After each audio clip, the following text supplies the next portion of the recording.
guys! Welcome back to my video. For today's video guys, magluluto tayo ngayon ng sardinas. So nilagyan ko na pala ng oil yung ating kalan guys. Ganito pala ang ginamit kong kalan kasi maglalagay ako nito ng sabaw. Gusto ko kasing humigop ng sabaw guys, kaya ito yung ginamit kong kalan. So mainit na yung ating oil guys. Lagay ko na ang garlic. Haluin ko muna saglit. At pagkatapos ng garlic guys, ilagay ko na ang onion.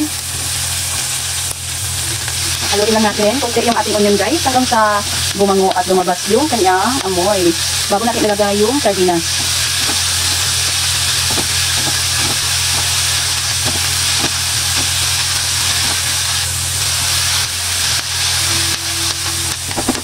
So pagkatapos guys, ilagay na natin ang ating sardinas. Maglalagay ako dito ng 3 latang tubig. Pangalawa, 3.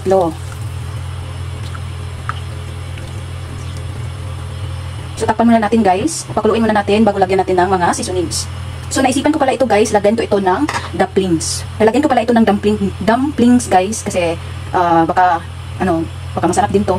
So ito, ilagyan ko ng 4 na piraso. Tapos takpan muna natin at pakuluin. So kumulo na siya guys. Ilalagay na natin yung sotanghon. Yan. Tapos takpan natin ulit at lutuin natin yung sotanghon. So, after natin ilagay yung sotanghon guys, timplahan na natin. So, lagyan ko na ng Knorr seasonings. Salt. Black pepper. Meron din ako ditong konting vegetable, so ilagay ko na to. Tapos takpan natin. Lutuin natin ng 2 minutes.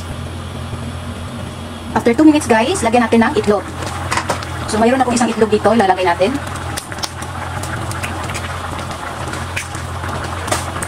So, halu-haluin muna natin yung itlog para maluto siya.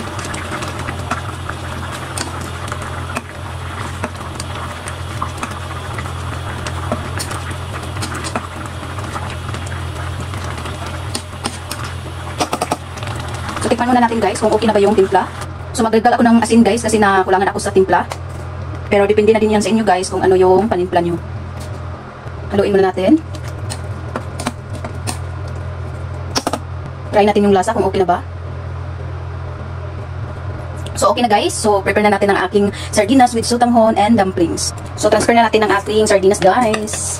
So yan na ang aking sardinas recipe for today's video.